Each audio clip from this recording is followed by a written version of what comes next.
approach this with more education and incentive. Like when, in the early 90s, when EPA regulations were requiring, you guys probably don't even remember this, when you used to put your gas in your tank, and you remember the bellows that used to be on the valve? To keep the vapor recovery. So when I started driving, there was no vapor recovery at all. There was a lot of gasoline vapor got into the air, and it diminished the air quality. So then they adopted rules to say that within a certain period of time, all gas stations had to have vapor recovery systems. And it was a hardship for individual owners of gas stations to put the money in to install vapor recovery. Well, the head of environmental enforcement here in Broward County at the time, she worked really hard to educate, find grant money, and do a lot to incentivize these small gasoline station owners to adopt vapor recovery systems, to incorporate vapor recovery systems earlier in the process before she had to let loose the environmental enforcement people. So it was a strategy. I admired her greatly for it. It was an attempt, and she taught me something about this. Every time the county considered a new environmental enforcement effort, they began with reaching out to the stakeholders, finding out what was going on in their industry, and trying to educate and inform and build a consensus that if you all do this at the same pace, none of you will be hurt by it individually. It's coming, and it's going to come with a hammer, but here's your opportunity to learn why and to become part of the solution rather than just the name at the end of an enforcement citation. So I learned something from her in that regard. It didn't solve all of the enforcement problems. I was at that time an environmental prosecutor, essentially, for the county. So it didn't prevent me from having 6 hearings on one day to impose fines against gas station owners who failed to install vapor recovery systems. I had to do that. But I think we did less of it because she started this education program to try to get more of them to convert earlier.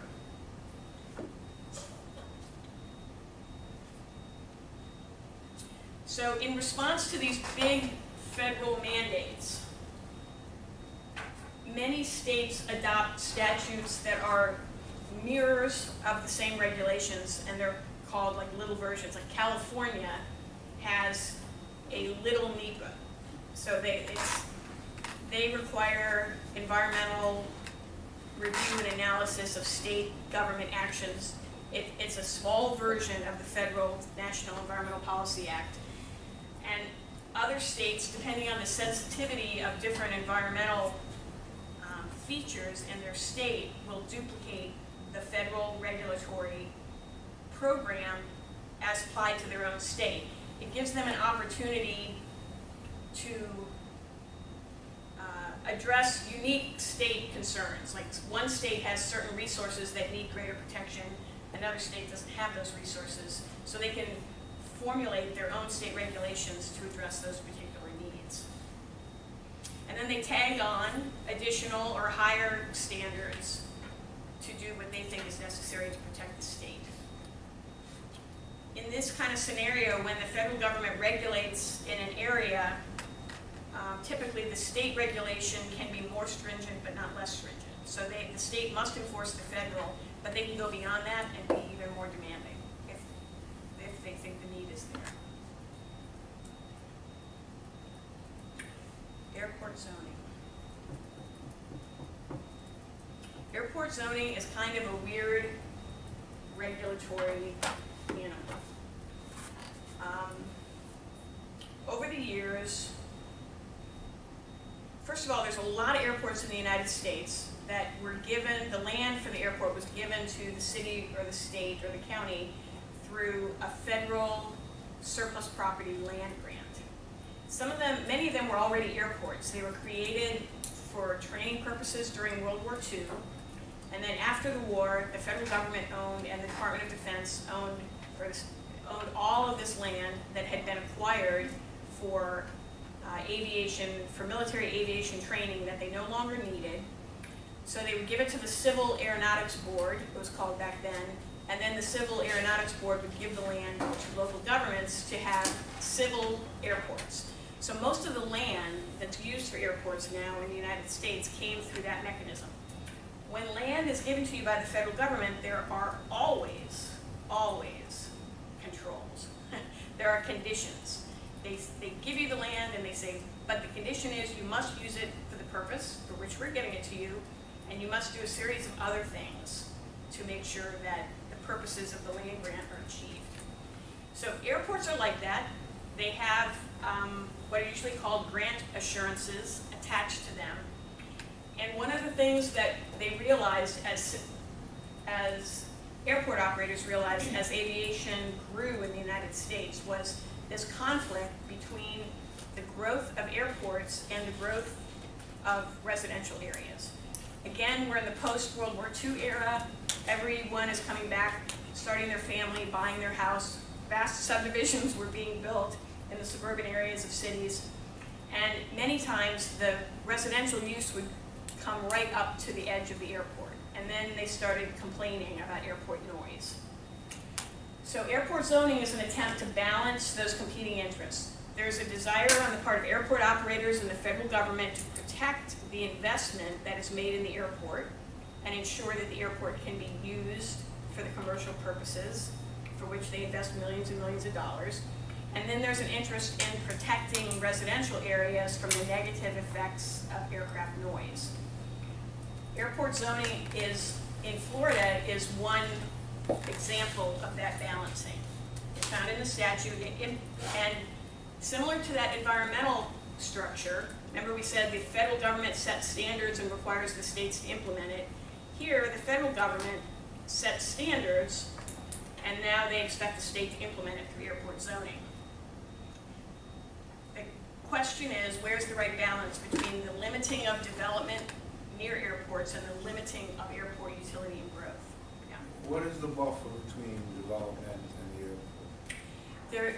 There's this regulation, Part 77, it has standards that go out from the actual, that are measured out from the actual runway. There's a horizontal and a conical, and so there's no, other than the fact that you can't have residential or other uses directly under the first, let's say, 5,000 feet beyond the end of a runway. It's kind of like a bathtub shape that goes up from the runway into the air that protects height of structures and protects certain uses. And it's a fiddly regulation that's described in Part 77. So it's not the same for every airport. It depends on the length of the runway. It depends on the instrumentation at the end of the runway. A lot of those things can affect how far out from the end of the runway development has to be. But this goes a little bit beyond the fact that you need a safe landing area and tries to regulate uses that are incompatible with airport because of noise primarily. So the statute declares the need to protect airspace and development near airports to protect both the safety of aircraft operations and the safety of persons and property on the ground. So there's something called a runway clear zone, a runway protection zone, that is intended to make sure that there's nothing there for that first area where a crash is frankly most likely to occur. And then protection extends out from there to limit the development of hospitals, schools, churches, residential in the noisiest areas. But the concept of the statute is, to the extent possible, both of these interests should be protected without the use, with regulation, and without the use of condemnation. But sometimes condemnation is inevitable. So these are some of the regulations that come into play, 49, actually 14, Part 77 and Part 150. So Part 77 describes the airspace around a runway that has to be protected, and Part 150 addresses noise. It doesn't regulate noise. There's a that says generally this kind of noise is too much noise for this kind of use. You know, it's You said there's no decibel. it's 65. They measure noise by DNL, which is decibels, but they heavily weight noise in nighttime. So it's called, the measure is called DNL. And generally 65 DNL and higher is considered too noisy for residential. But there are exceptions. But that's from the federal perspective. They will give an airport grant money to protect, you know, to soundproof or purchase residential areas in the 65 DNL, but not lower. And that's the magic number, the 65 DNL for residential. So it's 65 and higher is too noisy. Too noisy for residential in theory. So they'll only get money if it's 65 and below. Generally, yeah, if it's 65 and higher, they can get grant money. Oh, to put sound barriers. To put sound barrier or eliminate the residential use, or, you know, pay incentives for the residential use to move out or something like that. But if it's, and sometimes local, these, you know, local elected officials can try to spend money to cure a noise problem at 60 DNL. And the federal government says, that's fine. You can spend your tax money, you can't spend airport money. And then the local elected officials are like, we're gonna increase our millage rate to fix an airport problem? I don't think so. So they tend to fall in line and only do noise mitigation that has the support of the FAA under these regulations, because that's where the money is. The airport has money because there's a lot of business that goes on at airports, and the local governments don't want to dip into the general fund to spend money to solve an airport problem. So that's how the federal government has its way. And 65 DNL has kind of been the magic number for a long time. There are other agencies in the federal government that think it should be lower, but the FAA has won these fights for the most part.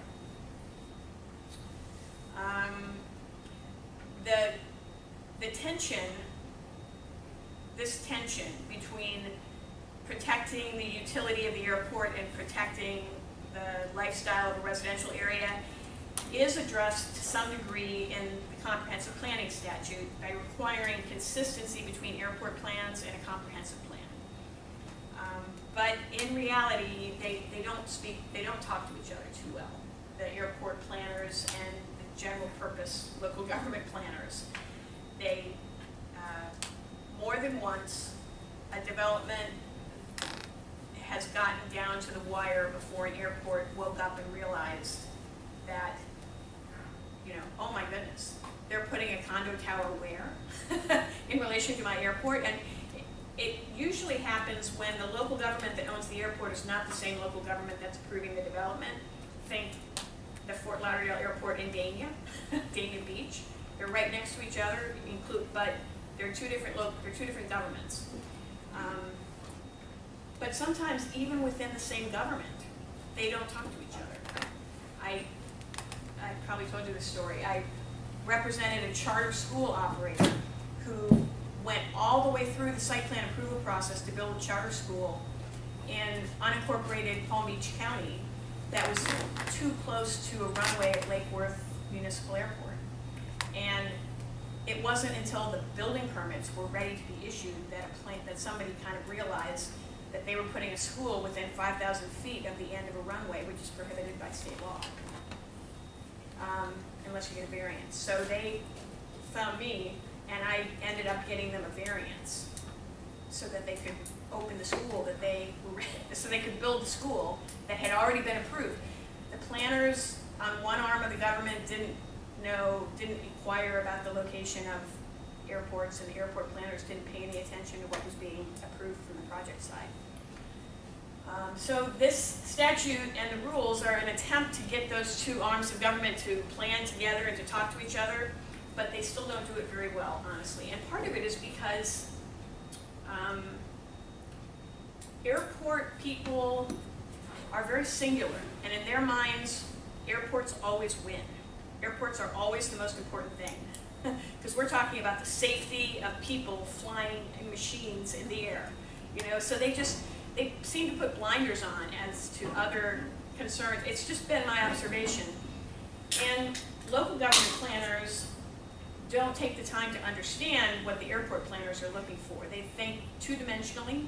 Think about a zoning map, right? It's a flat map with colors, and you find it's a two-dimensional kind of planning. But airport planners are thinking in 3 dimensions, and the skill sets don't seem to cross over. So, in my experience, general planners, airport planners don't seem to communicate very well. So what was part of your argument to get the variance? Well, I located data from the airport on all of the airport operations at each runway, and I was able to determine that the runway that the school location was within was the lowest utilized runway at that airport, and like less than 5% of airport traffic from that municipal airport, they weren't even commercial airliners, would pass over that. And then I was able to pull the flight track information from that runway and show that generally the pattern had airplanes turning before they got to the school site anyway. And then on the other side, I had to pull the information that showed the importance of the charter school to relieve public school crowding in that community. So I was able to tip the balance that way.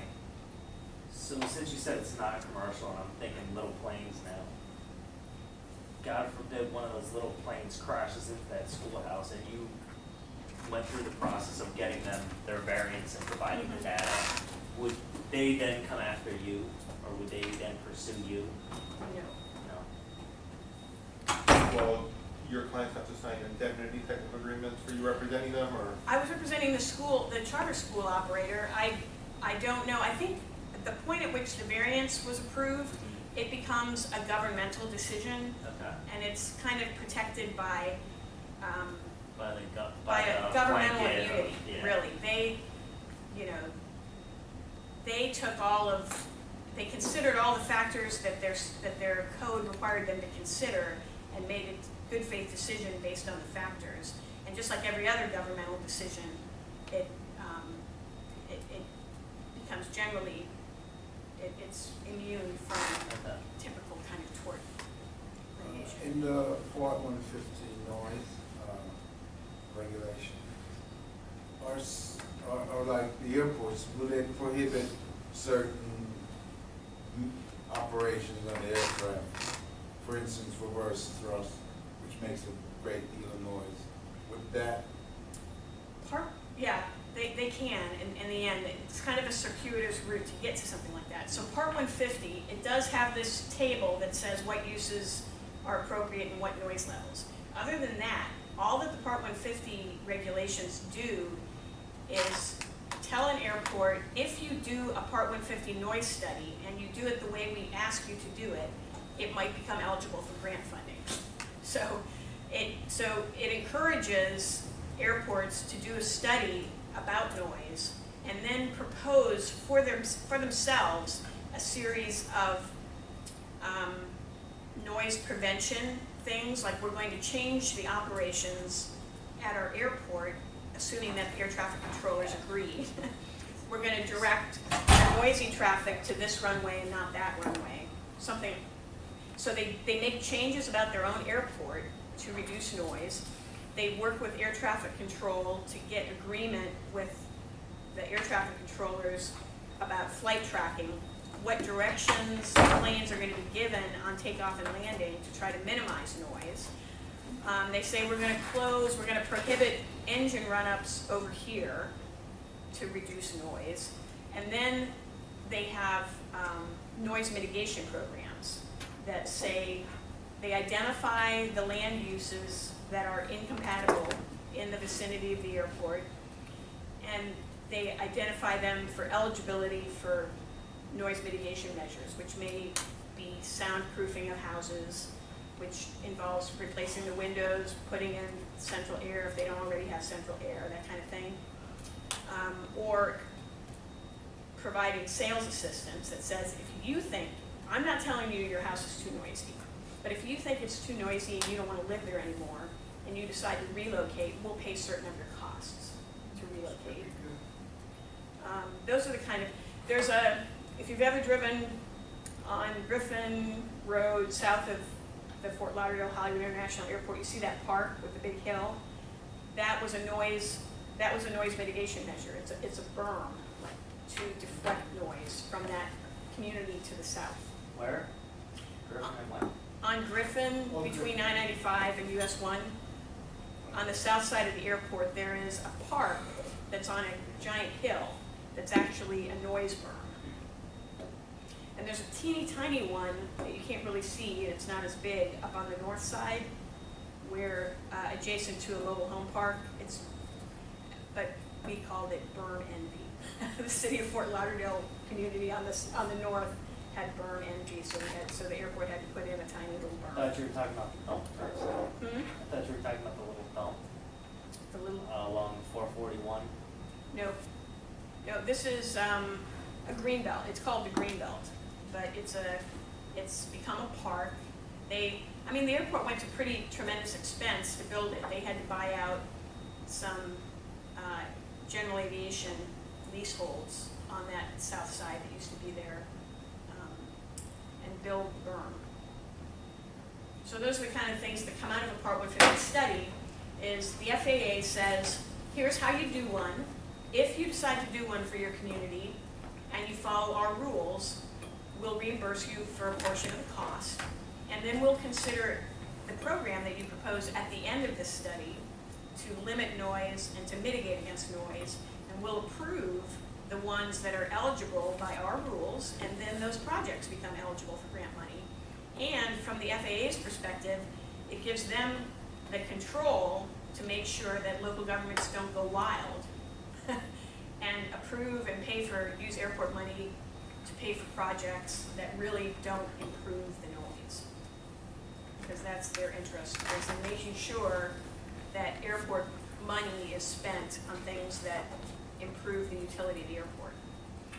But the reason it ends up in a zoning regulation is because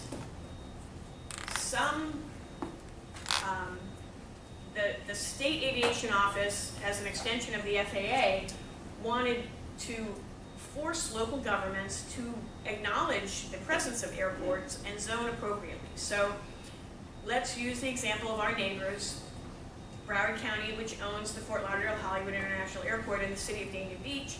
The city of Dania Beach, they don't really care if the airport, let's say, if the airport is doing well or not. They need tax value. They need to see improvements to their own land to improve their tax base. So they end up approving projects that come right up to even residential projects that come right up to the fence of the airport. And this airport zoning was an attempt to say, local governments, you can't do that. If you have an airport environ in your jurisdiction, you must take that into account in your zoning regulations. And that's really all it was. Sometimes it works, sometimes they create, under this statute, a joint zoning body to review projects that fall within the airport zoning criteria. Sometimes the local governments themselves yield and say, okay, it's not our airport, but we'll take it into consideration in our comprehensive planning and our zoning. And we'll protect the airport surrounding areas from noise-sensitive uses. So I'm trying to think of an example when it didn't work out. Like when Broward County was in the planning stages for the South Runway expansion, the town of Davie wanted to develop around 441 mixed use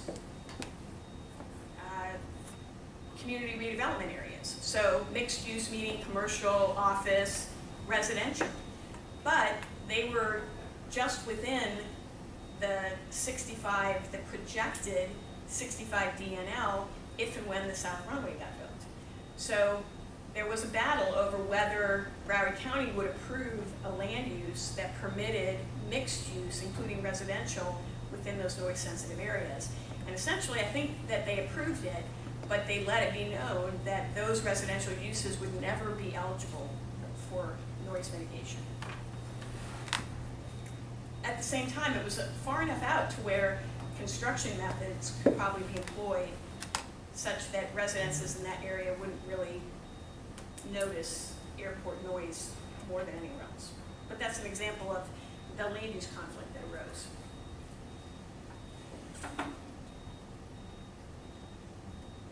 Okay, so there's the FAA regulations that encourage the adoption of airport zoning. We have a statute in Florida.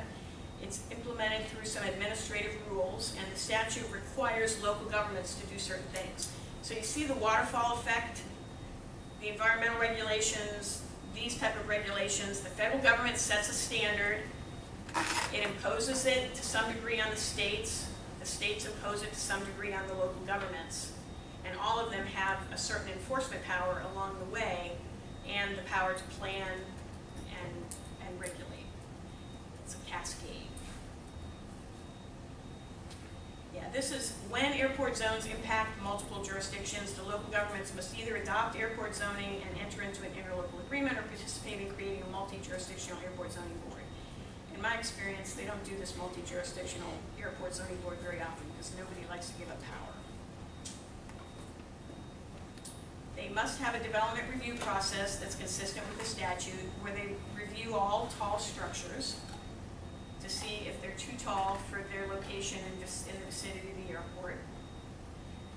They protect runway protection zones, which are, what's a shape, what's a four-sided shape called that has shorter on one end, longer the other? Trapezoid. Is that a trapezoid? Trapezoidal area that extends from the end of the runway. They regulate the location of educational facilities and residential development. That was the charter school scenario. The statute actually says you can't have a school within 5,000 feet from the end of the runway. It doesn't distinguish between what kind of school, and it doesn't distinguish between what kind of runway, which is why I was able to get that variance by focusing on the fact that it was a little used runway. But in reality, they don't make that distinction. So regulation, and then the location of sanitary landfills, which are bird attractions. It can also be an issue, a conflict between environmental protection. An environmental regulator might want a wetland to be preserved that exists near the end of an airport runway, and the airport wants to fill that wetland because it attracts birds, and birds are a hazard to airport operations. Who supersedes in a situation where? Most of the time the airport wins that one, because even environmental regulators don't want to see somebody trying to land a plane after a bird strike. That weapon up, our buddy Sully over there in Sullied. New York. Yep, not everybody can be sullied. Yeah. Nuts. No, I mean, and there's, the airport, I found airport planners to be, a little inflexible with airport always wins, but in reality, when it's going to affect the safety of people in aircraft, it's kind of the winning argument. Back when I had just gone to the airport, I had a pager. Do you remember pagers? Yeah. And I would get pages in the middle of the night every time there was an airport emergency, and it took me a while to realize to get off that list, first of all, because the last thing you need in an airport emergency is a lawyer. But then they would say that, and it was usually one of these smaller, island, going back and forth to the islands that would have a problem in the middle of the night. And then they would say how many people were on board, but they did it SOB, souls on board. But again, it took me a while to think, why are they telling me that there's 16 SOB in this? Okay, souls on board, not SOBs. Oh. But that was aviation vernacular for how many people were on the aircraft, was souls on board. And they would shorten it to SOB. Yeah, I had a lot to learn about aviation lingo when I first started. But I eventually got off the list to get pages in the middle of the night when there were airport emergencies. So this is, and I don't expect you to, this is just a sample. This is what the tall structure review process is like. It can also be surprising with a lot of developments that don't think they're close to an airport. Put it this way, did any of you read the news articles a year or so ago about towers in downtown Miami being opposed because of radar shadowing? It was a big issue that created uncertainty for some of the tallest projects being proposed in downtown Miami, and I've encountered it in downtown Fort Lauderdale. They are nowhere near the actual flight path, but the conglomeration of tall buildings can create radar shadowing that imperils the ability of air traffic control to direct aircraft. So tall structures, even when if they're within 5 miles of an airport, they're going to get some degree of tall structure review for radar effects. What are you calling it? Radar shadowing? So how, I guess, in your due diligence period, would you know whether or not your building as a part of this cluster would be considered a part of the shadowing? I mean, most of the time, there's some poor little planner sitting at an airport who answers those kinds of questions. You can have an engineer inquire for you as to whether a tall structure in that location is going to trigger FAA review. Right. And the FAA review is called 7460. Just because there's numbers and there's acronyms, because it's government. We can't do anything without numbers and acronyms.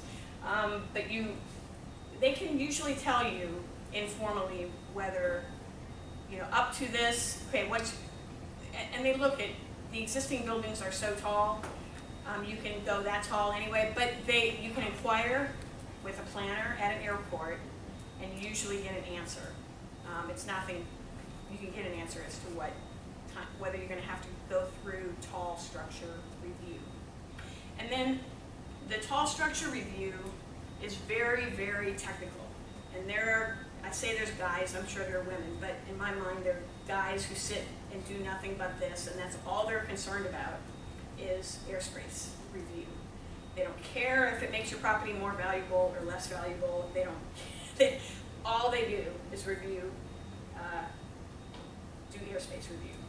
And they will issue an airspace determination that's a finding of no hazard to air navigation, and it's good for a year or 2 years. It takes some time because it's got to be done, and then it's got to be circulated, made available for public review for a time, and then they give it to you. And it's good for a couple of years.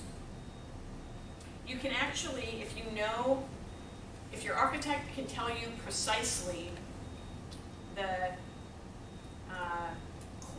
coordinates of the corners of your proposed building, you can actually go into a website and enter it yourself. But ultimately, you're going to have to get a 7460 review that an FAA airspace reviewer has done.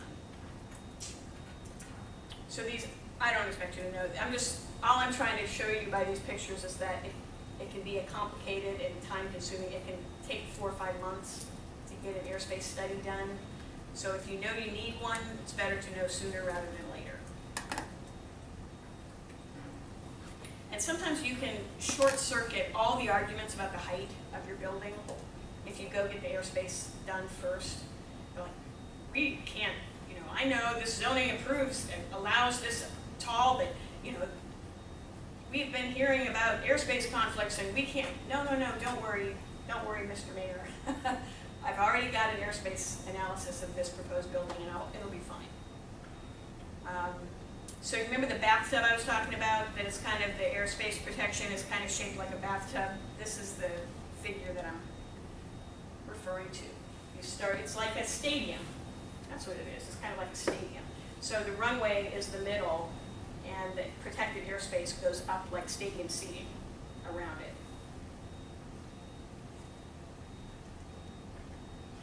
Up in the left is a picture of the airspace contours around a particular airport. Here's another one. So it shows the runway configuration and the direct takeoff and landing approaches.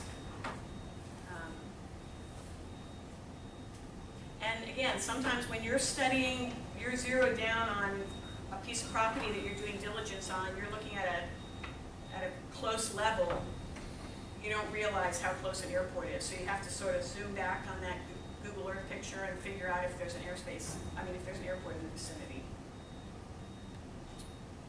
Chapter 333 in Florida also requires some coordination between local government planning and military airfield planning. It's not a big deal down here, but in Jacksonville, Tampa, there are pretty significant military installations that have conflicts with local government planning.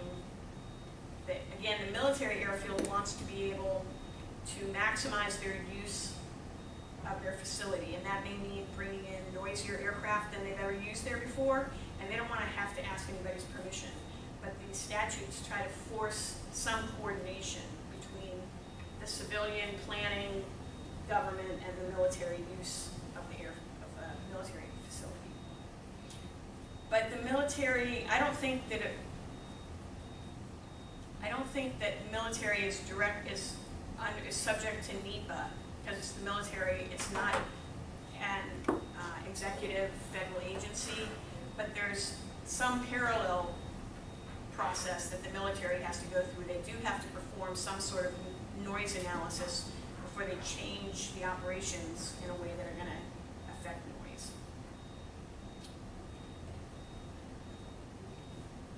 So these were some of the things we talked about could be outcomes from a Part 150 study: corrective actions to address incompatible land use, noise mitigation, sound insulation, the erection of noise barriers, operational changes at the airfield itself, restricted schedules, aircraft limitations, and flight pattern changes. And then the other part of this we talked about is land use regulation in the vicinity of the airport to limit future conflicts. And ultimately, there can be eminent domain and property acquisition to not just provide new land to expand an airport, but to eliminate noise-sensitive uses. So an area that has a mixture of business, industrial, and residential uses, the residential uses can be condemned to eliminate the noise-sensitive use, and the business and industrial uses can be left in place because they're not noise-sensitive, which is what happened west of Fort Lauderdale Airport in the 80s. So there were some big changes made to Chapter 163 that we talked about. The growth management law had a companion set of regulations called Rule 9J5, and remember I said that the state's attitude towards it changed. The Department of Community Affairs was eliminated and replaced with the Department of Economic Opportunity, and many of the rules were eliminated, and the statute was changed, and more decisions were left in the hands of local planners instead of state agencies. But even after that, some things about airport zoning have not changed. Local governments are still required to update or amend their comprehensive plans to address compatibility with airports. Metropolitan planning organizations, remember what those are? Bless you. Thank you.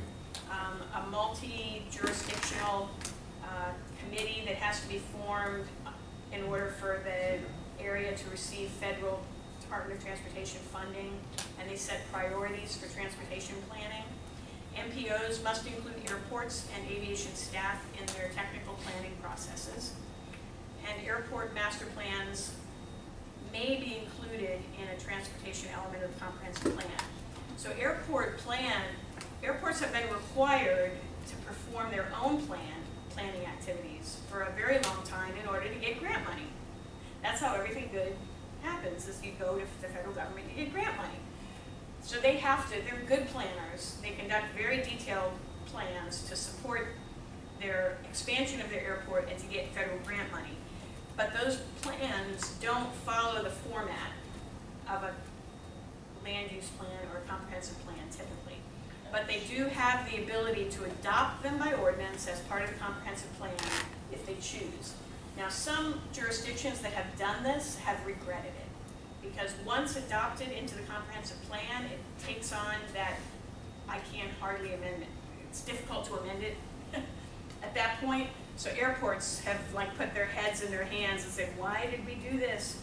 Because they make their airport master plan subject to the amendment processes and the challenge, the community challenge processes that exist for comprehensive planning. And so most airports have come to the conclusion that yes, they will coordinate as best they can with the municipal planners, but they don't want to be part of the adopted comprehensive plan because it becomes too difficult to amend it. Still, even in the new era of growth management in Florida, where more decisions are left at the local level, airport zoning is still required for all local governments with airport zones within their jurisdiction.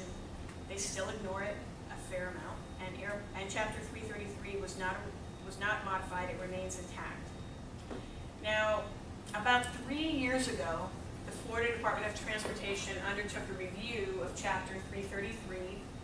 They hired consultants. They went out into the community and held informational meetings about airport land use compatibility planning, and they formed an advisory committee that was primarily airport directors and airport planners, and me. They got one person on the committee from private land use industry, and that was me. So I got to participate in the review and proposed revision of Chapter 333, but it's disappeared into the bowels of state government and has never been adopted to my knowledge.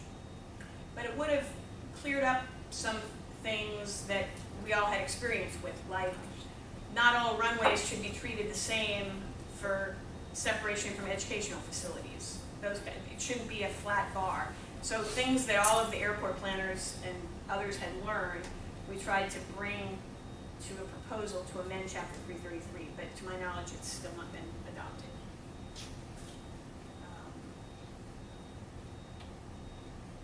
Okay. Do you guys want a quick break? No, we're going to stop at 3:30. Do you need a bathroom break or anything? You're great, okay. You've been going in and out anyway. I do.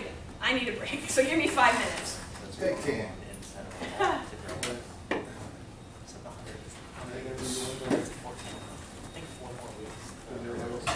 Has anybody figured out why that thing's beeping out here? It goes off every week. It's the fire alarm panel for some reason. You know what, I do need to find him. Look into it. Yeah, that's something right now. Wendy, or Teresa. Can you tell me your email? I don't know why.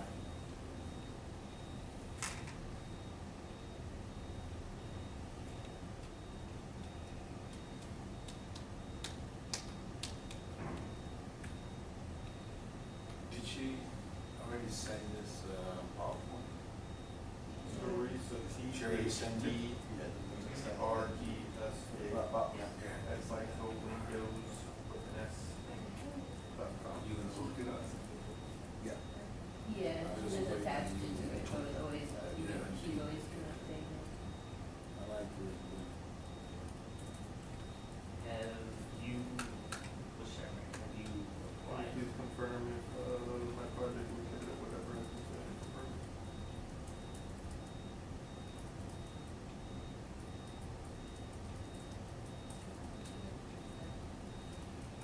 She doesn't, I don't think she really knows how to use it. Oh, okay.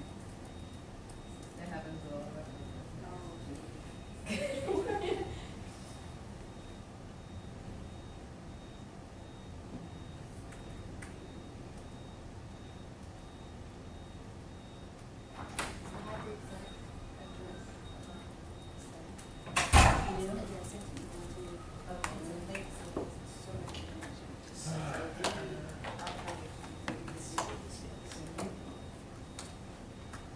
what's the one that I found the article in?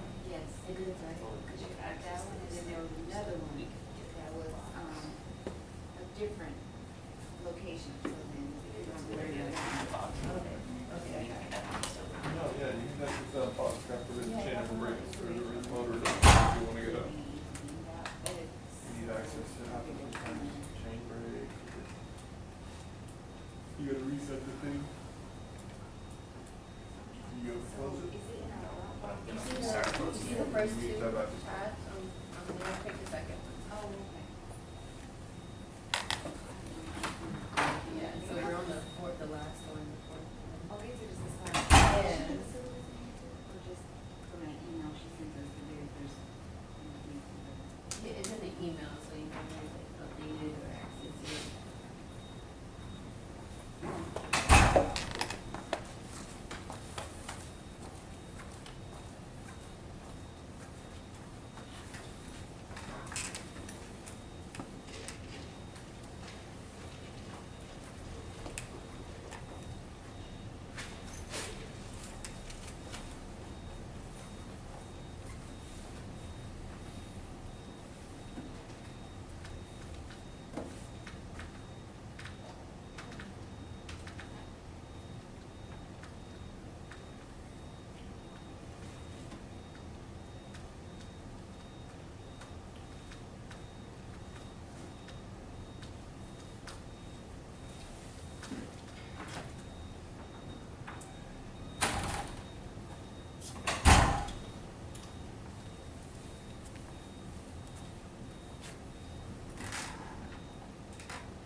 They all seem kind of low energy today. Yeah. Has anybody noticed that? Yeah.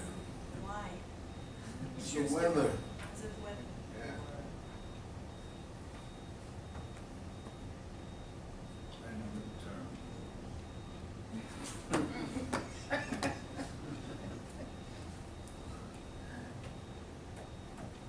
Somebody should be on the table dancing right now. Midterm results.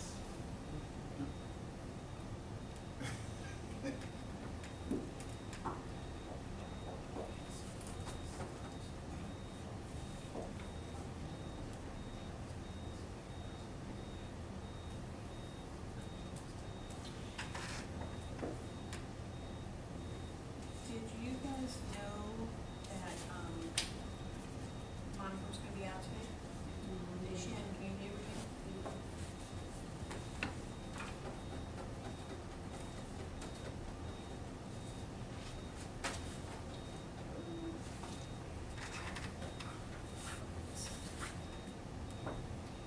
Okay. Community development districts. Has anybody ever encountered, or you own a house that's, your deed warned you that you were in a community development district? Don't you live in Weston? You live in Weston? Plantation. Oh, Plantation Acres. Maybe you live in Weston? Community development districts. These are created by state statute. They're primarily a mechanism used by a developer to fund infrastructure for a large development. Like if you lived in Weston, you would know that you are subject to the Indian Creek Community Development District, and you can be assessed by that district. And it'll be an extra charge on your tax bill to pay for the roads, sewers, and other infrastructure in the district. For large districts, they must be created at a state, these are very large. I mean, in Broward County, we're so developed and urbanized already that we can't imagine the idea of a 1,000-acre proposed development anymore. But there's lots of areas in the state where these kind of large developments are still being proposed. So for large ones, they must be created by at a state level. For smaller ones, they can be created by the county commission of the county having jurisdiction over a majority of the land area, or if they're located exclusively within the jurisdiction of one city, they can be created by that city. They're done, it starts with a petition. They're created by ordinance, and when they're created, an initial board of supervisors is established by the local government, but thereafter, then the landowners end up selecting the supervisors of the board. The powers of community development districts: they finance and construct community infrastructure. They can impose special assessments or even ad valorem, additional increments of ad valorem taxation. They can issue and sell bonds based on the anticipated revenue stream from those assessments. They can establish rules and adopt budgets. They hire managers and contractors to do the business of operating and maintaining the infrastructure after they build it. So that the existence of a CDD, it has to be in your deed. If you buy a house that's within a CDD and you're going to pay those assessments, you have to know it when you buy it. I'm trying to think of a typical example here. There's a community development district called the Turtle Run Community Development District that's located in Coral Springs, and they're very active. They have rules and regulations about their drainage lakes and canals, rights of way, landscaping in the rights of way. They have, it's like a whole sub-city set of regulations. And it can, again, add a layer of approval to a development process that you might not otherwise be aware of. A community development district must adopt a plan of improvements. So they can't, and it usually requires an engineering plan to say, this is the plan for our 500-acre development. We're going to put roads in these places. We estimate that the roads are going to cost this much to build, and then that goes into the plan and the budget. The engineer's report must determine that the improvements are necessary and will benefit the land. That's a legal requirement because lands are taxed in a general way. I guess we all experience this. So if you live in a town has a millage rate, they apply that millage rate to the value of everybody's land equally. But a city can also impose a special assessment, and that means they're only going to charge certain people for the cost of improvement because those are the certain people who are going to be benefited by the improvement. So if your neighborhood decides that they want sidewalks on both sides of the road, that nasty developer who built the community only put sidewalks on one side of the road, but you want sidewalks on the other side of the road and the whole community does, then the local government can agree to build the improvement and specially assess everyone in the community who's benefited.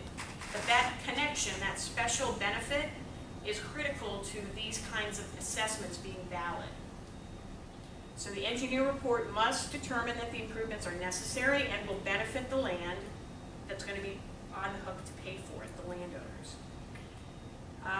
Usually there's a preliminary assessment role where they say, this is what we want to build, and this is what we think it's going to cost, and this is what we think it's going to cost all of you over a 20-year payback period. And that allows people to address the plan and speak out about it. And then there'll be a final assessment role once they refine the cost of the project and they listen to the public input. The CDD structure allows a developer to hand over the infrastructure costs to the end users. So if a developer owns 500 acres and they're going to develop it in stages and they create a CDD and they own all the land, who's going to be paying all the assessments initially? The developer. So you think they're going to pay for it anyway. Why don't they just pay for it? It's part of their, they finance it. It's an infrastructure cost that they're going to collect again when they sell the houses or the pods. But they do this because they pay for part of it, and then they bond the revenue stream, and when they're done building the development in 10 or 15 years, if there's another 15 years left, they hand over the completion of that payment obligation to the end users who buy the property. See what I mean? So they create the CDD to do the infrastructure. They subject themselves to some government type of oversight by doing that. If the private developer was going to do it entirely on their own dime, without, without looking to this kind of government, quasi-governmental structure, they'd have no oversight. Nobody would care what contractors they selected, how much they paid. It would all be private. So by doing a community development district, they subject themselves to public scrutiny about how they're going to build the infrastructure and how much it's going to cost. Then they pay all the assessments as long as they own the land. When they start selling off the land, either raw land to a developer to build, you know, a group of homes or a commercial development, or individual homeowners, they're handing off the obligation to keep paying the assessments to pay off the bonds. See how it works? I mean, it seems like an efficient financing structure to me, and it serves the public interest because there is now some public scrutiny over the quality of the infrastructure and the benefit that it provides and the methodology. Yeah, did you have a question? To the buyer, what is he getting to know that he's in a community development and there's these assessments that he needs to plan for? It's required to be disclosed in the deed. And then they end up having a duty to inquire. I mean, if you're going to buy, it's kind of a standard diligence checklist if you're looking at a piece of property to look at the tax bills, right? So you know the tax history of the property. These type of assessments are typically collected on the ad valorem tax bill, so you're going to see them. But if it's a new property, right, new development, there may not be an available tax roll for the individual folio, maybe? If it was like tract type construction where you had a bunch of different lots and... Well, I mean, it's still, the existence of, even if the assessment, I think you're still going to see it on the tax bill. Developers should disclose it. And there's a duty, there's an affirmative duty to disclose it in a deed.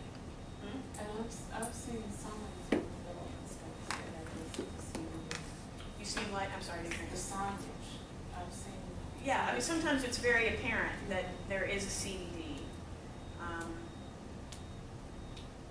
But most of the time you'll see it in the deed, and that alerts you to go look at the tax roll. And if there's nothing, if you don't see it obviously on the tax bill, these are public, quasi-public agencies. You pick up the phone, you call the CDD manager, which is an engineering company that does this kind of work under contract, and you can get any records you want.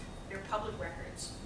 So it takes this infrastructure process, it provides a financing mechanism for the developer to, they lay out the initial cost, because as long as they're owning the land, they're paying all the assessments, but then they parcel out the completion of payment to the ultimate users of the infrastructure. Again, sometimes they stay around for a long time and they become like a shadow city, you know. That has been my experience. That is the end of the lecture for today. Now, so next week we're going to have 2 presentations, and the week after that we'll have 2 more presentations. So we've got, I still don't know what day my partner is going to come and give you war stories from his experience as a developer. And one of these days we're going to spend, it'll probably be the entire class day on our last day, doing an exercise. I'm going to give you a mock development case, and you're going to play the parts of the developer, the city planning group, elected officials, and neighborhood opposition. And then you're going to rotate and have to take the other point of view. And we'll do at least 1 rotation, depending on how much time we have. I might make you rotate another time. So those are kind of the upcoming. I'm going to look back over my slides and see what I have failed to nauseatingly lecture you on. Let's see if there are topics that I could work in as we have opportunity. Any questions? I'll be here for a little bit. If you have questions about how things are going on your case study, or anything like that, questions about your exams that you don't understand the way that are